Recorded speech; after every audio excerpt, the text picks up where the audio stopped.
Wabarakatuh. Perkenalkan nama saya Muhammad Rizky dengan NIM A1790 kelas D S1 Akuntansi untuk kuliah agama. Yang pertama itu materinya adalah syarat rukun dan yang membatalkan wudhu menurut 4 mazhab. Yang kedua itu adalah syarat rukun dan yang membatalkan salat menurut 4 mazhab. Yang pertama itu adapun rukun wudhu setiap mazhab sebagai berikut. Versi yang pertama Hanafiyah, yaitu mazhab Hanafiyah. Yang pertama membasuh wajah, yaitu membasuh dari awal rambut yang berbatasan dengan dahi hingga bagian bawah dagu. Yang kedua itu membasuh tangan, yaitu membasuh dari ujung jari hingga sikut. Jadi itu salah dari ujung jari tangan hingga sikut. Yang ketiga itu membasuh kaki, yaitu membasuh mata kaki hingga akhir bagian bawah kaki. Yang keempat itu membasuh kepala, yaitu membasuh seperempat kepala bagi pria maupun wanita, dan itu yang wajib menurut mazhab Hanafiyah. Selanjutnya adalah mazhab Malikiyah. Yang pertama itu niat, yang kedua itu membasuh wajah, batasannya sama dengan mazhab Hanafiyah, yaitu membasuh dari awal rambut yang berbatasan dengan dahi hingga bagian bawah dagu. Yang ketiga itu membasuh tangan, yaitu dari ujung jari tangan hingga siku. Yang keempat itu membasuh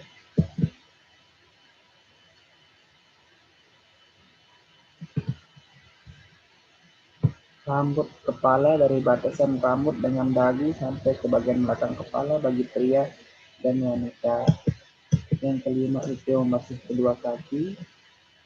Yang keenam itu muwalah, yaitu bergegas mengeser bagian wudhu lainnya agar bagian wudhu yang telah dibasuh tidak kering. Yang ketujuh itu menggosok bagian wudhu dan mengalirkan air ke anggota wudhu. Yang selanjutnya itu adalah mazhab Syafi'iyah.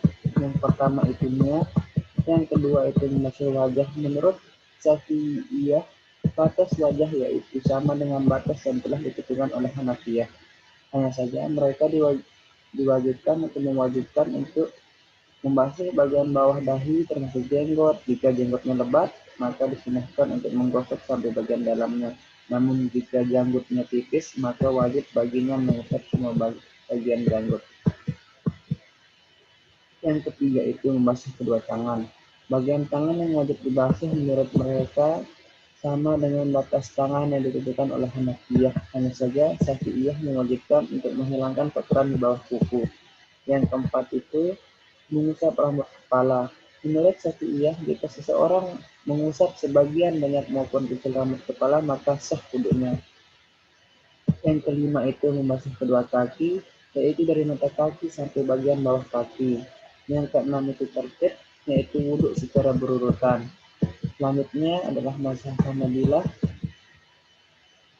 Yang pertama itu membasuh wajah. Adapun niat Hanabilah menjadikannya sebagai syarat wudhu, bukan rukun wudhu.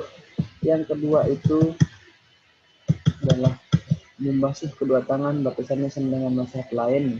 Yang ketiga itu mengusap seluruh bagian rambut di kepala, yaitu mengusap seluruh bagian rambut di kepala termasuk kedua telinga. Namun jika rambutnya panjang sampai melewati batas kepala, maka tidak wajib mengusap rambut yang melebihi batasan kepala. Yang keempat itu membasuh kaki. Yang kelima itu tertib, yaitu melakukan rangkaian wudhu dengan berurutan. Yang keenam itu muwalah, yaitu bersegera membasuh bagian wudhu lainnya sebelum bagian yang sudah dibasuh menjadi kering.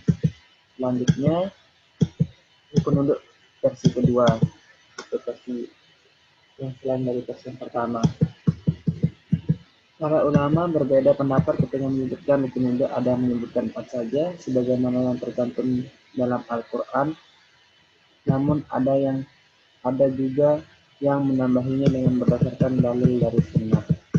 4 rukun menurut Al-Hanafiyah mengatakan bahwa rukun wudhu itu hanya ada 4 sebagaimana yang disebutkan dalam nas Quran. 7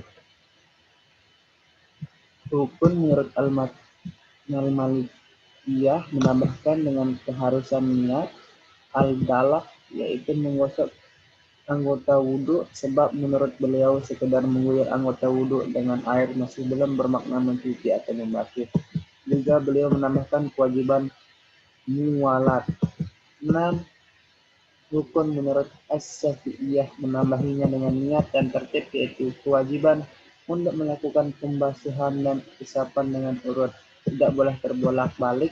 Istilah yang beliau gunakan adalah araf tertib. 7 rukun menurut Al-Hanabilah mengatakan bahwa harus niat, tertib, dan muwalat, yaitu berkesinambungan, maka tidak boleh terjadi jeda antara satu anggota dengan anggota yang lain, yang sampai membuatnya kering dari basahnya air bekas wudhu. Yang pertama, niat.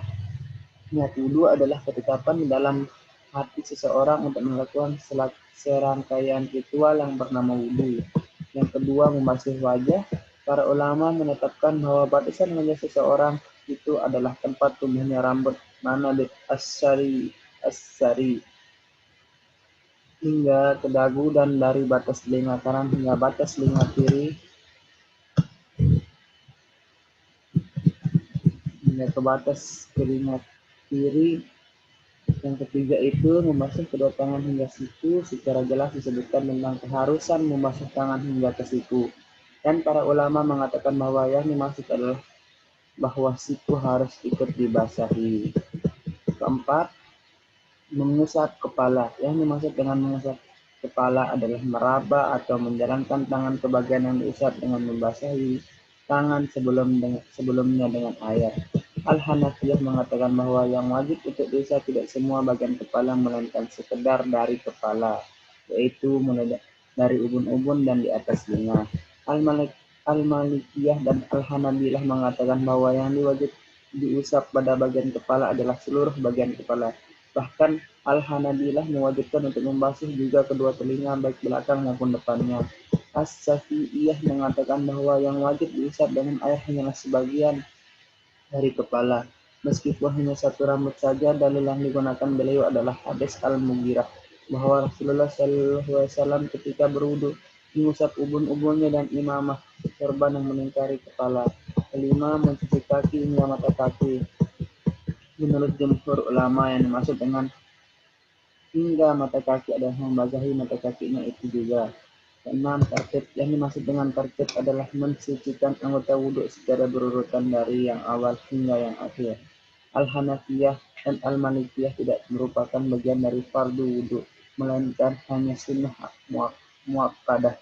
Akan halnya urutan yang disebutkan di dalam Al-Quran, bagi mereka tidaklah mengisyaratkan kewajiban urut-urutan. Bersikeras mengatakan bahwa tertib urutan anggota yang dibasuh merupakan bagian dari fardu dalam wudhu, sebab demikianlah selalu datangnya perintah dan contoh praktek wudhunya Rasulullah SAW. Tidak pernah diriwayatkan bahwa beliau berwudhu dengan berbalik-balik urutannya dan membasuh anggota dengan cara sekaligus semua dibasahi tidak dianggap sah.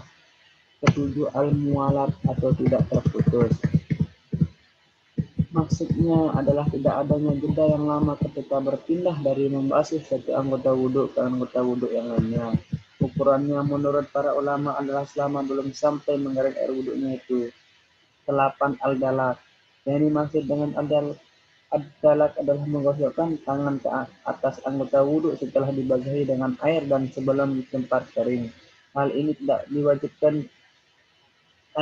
menjadi kewajiban menurut jumhur ulama, namun khusus Al-Malikiyah mewajibkannya, sebab sekedar mengalirkan air ke atas anggota tubuh tidak bisa dikatakan membasuh seperti yang disebutkan Al-Quran.